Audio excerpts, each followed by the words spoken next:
L'enquête est en cours au Niger pour déterminer, vous le savez, les circonstances exactes de la mort des deux jeunes Français ce week-end. Les proches d'Antoine et Vincent ont quitté l'Insel dans le Nord ce matin avant d'être reçus cet après-midi même par Nicolas Sarkozy à l'Élysée.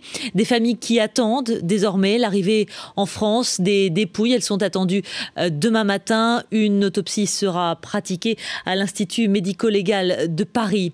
François-Xavier Ménage, bonsoir. Vous êtes l'envoyé spécial de BFM TV à Niamey au Niger.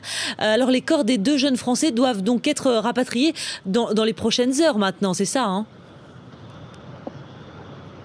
Et ça a déjà commencé puisque les deux corps qui se trouvaient depuis maintenant un petit peu plus de 2 jours ici dans cette clinique où des examens préliminaires avaient d'ailleurs été effectués, eh bien les deux corps dans des cercueils sont partis direction l'aéroport de Niamey et désormais ils seront transportés dans la nuit via un avion français qui bien sûr les déposera ce mercredi matin et dès la mi-journée à l'Institut médico-légal, eh bien il y aura 2 autopsies de réaliser. C'est dans un second temps, quand les enquêtes médicales auront été terminées, c'est dans un second temps donc que les familles pourront récupérer les dépouilles. Alors, concernant l'enquête maintenant, François-Xavier, un juge antiterroriste est arrivé aujourd'hui à Niamey et on sait également que 2 suspects ont été interrogés. Est-ce qu'on sait qui ils sont et à la solde de qui ils sont aussi ?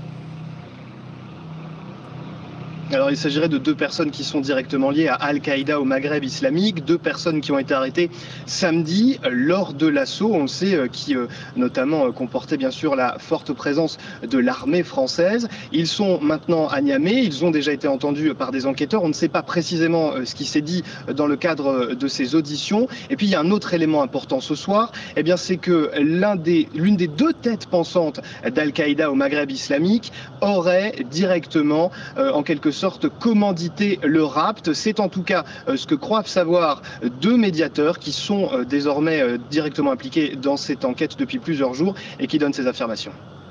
Merci beaucoup François-Xavier Ménage en direct depuis Niamey avec Florian Rivet.